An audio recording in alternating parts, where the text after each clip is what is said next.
नमस्ते दोस्तों। सोचिए, एक शादीशुदा जोड़ा साथ रह रहा है। उनके घर एक बच्चा पैदा होता है और कानून ये मान लेता है कि पति ही उस बच्चे का पिता है। लेकिन क्या हो अगर एक दिन साइंटिफिक डीएनए टेस्ट ये साबित कर दे कि वो शख्स उस बच्चे का बायोलॉजिकल पिता है ही नहीं? क्या तब भी उस आदमी को जीवन भर उस बच्चे के रख रखाव और पढ़ाई का खर्चा यानी मेंटेनेंस देना होगा? सुप्रीम कोर्ट ने हाल ही में लिखट परवीन बनाम रफीक के मामले में एक ऐसा फैसला सुनाया है जिसने इस पूरी बहस को एक नया मोड़ दे दिया है।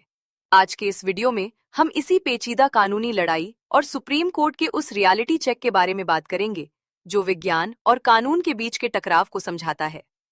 चलिए इस कहानी की शुरुआत से शुरू करते हैं। ये मामला साल 2016 में हुई एक शादी से जुड़ा है। शादी के कुछ समय बाद पति पत्नी के बीच अनबन शुरू हुई और पत्नी ने घर छोड़कर पति पर घरेलू हिंसा डोमेस्टिक वायलेंस का केस कर दिया। अब जैसा कि अक्सर होता है, पत्नी ने अपने और अपने बच्चे के लिए पति से मेंटेनेंस की मांग की। पत्नी का दावा था कि वो पहले उस शख्स के घर में काम करती थी, उनके बीच संबंध बने और फिर उन्होंने शादी कर ली। लेकिन यहाँ कहानी में एक बड़ा मोड़ आता है। पति ने कोर्ट में साफ कह दिया कि मैं इस बच्चे का पिता नहीं हूं। भारत में डीएनए टेस्ट की इजाजत मिलना बहुत मुश्किल होता है, लेकिन यहाँ मजिस्ट्रेट ने पति की अर्जी मान ली। जब डीएनए टेस्ट की रिपोर्ट आई तो वो पति के दावे के साथ मेल खाती थी। रिपोर्ट ने साफ कर दिया कि वो आदमी बच्चे का बायोलॉजिकल पिता नहीं है।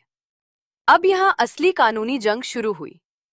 भारतीय साक्ष्य अधिनियम एविडेंस एक्ट का सेक्शन 112 कहता है कि अगर पति पत्नी की शादी चल रही है और उस दौरान कोई बच्चा पैदा होता है तो कानून ये प्रिज्यूम यानी मान लेता है कि पति ही उसका पिता है। पत्नी ने दिल्ली हाई कोर्ट में यही दलील दी कि जब तक शादी कायम है, कानून के मुताबिक पति को ही पिता माना जाना चाहिए। लेकिन कोर्ट ने एक बहुत ही तार्किक बात कही।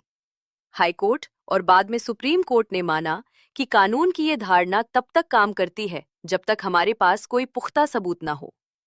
सुप्रीम कोर्ट ने कहा कि डीएनए टेस्ट एक साइंटिफिक एविडेंस है और विज्ञान झूठ नहीं बोलता। जब डीएनए रिपोर्ट चिल्ला चिल्ला कर कह रही है कि वह शख्स पिता नहीं है, तो सिर्फ शादी के सर्टिफिकेट की वजह से उसे जबरदस्ती मेंटेनेंस देने के लिए मजबूर नहीं किया जा सकता। हालांकि कोर्ट इस बात को लेकर भी चिंतित था कि अगर पिता मेंटेनेंस नहीं देगा तो उस मासूम बच्चे का क्या होगा। ऐसे मामलों में बच्चा समाज की नजरों में नाजायज घोषित हो सकता है और उसका भविष्य खतरे में पड़ सकता है। यही वजह है कि सुप्रीम कोर्ट ने एक बहुत ही अनोखा और सराहनीय रास्ता निकाला। कोर्ट ने पति को तो बच्चे के मेंटेनेंस की जिम्मेदारी से मुक्त कर दिया, लेकिन बच्चे की सुरक्षा के लिए दिल्ली सरकार के महिला एवं बाल विकास विभाग को आदेश दिया कि वे एक ऑफिसर भेजें जो बच्चे की पढ़ाई, स्वास्थ्य और बुनियादी जरूरतों का ख्याल रखे। यानी कोर्ट ने इंसाफ भी किया और बच्चे के भविष्य को बेसहारा भी नहीं छोड़ा। तो दोस्तों, इस फैसले से ये साफ हो गया है कि अब सिर्फ शादी का सर्टिफिकेट ही पिता होने की एकमात्र दलील नहीं है। अगर विज्ञान कुछ और कहता है तो कोर्ट उसे नजरअंदाज नहीं करेगा। इस फैसले ने कानून के पारंपरिक नजरिए और आधुनिक विज्ञान के बीच एक संतुलन बनाने की कोशिश की है। आपको क्या लगता है, क्या कोर्ट का यह फैसला सही है कि पति को मेंटेनेंस से छूट मिलनी चाहिए, या फिर शादी की पवित्रता और बच्चे की सुरक्षा सर्वोपरि होनी चाहिए? हमें कमेंट सेक्शन में जरूर बताएं। अगर आपको यह कानूनी जानकारी मददगार लगी हो तो वीडियो को लाइक करें और ऐसे ही और लीगल अपडेट्स के लिए हमारे चैनल को सब्सक्राइब करना न भूलें। मिलते हैं अगले वीडियो में।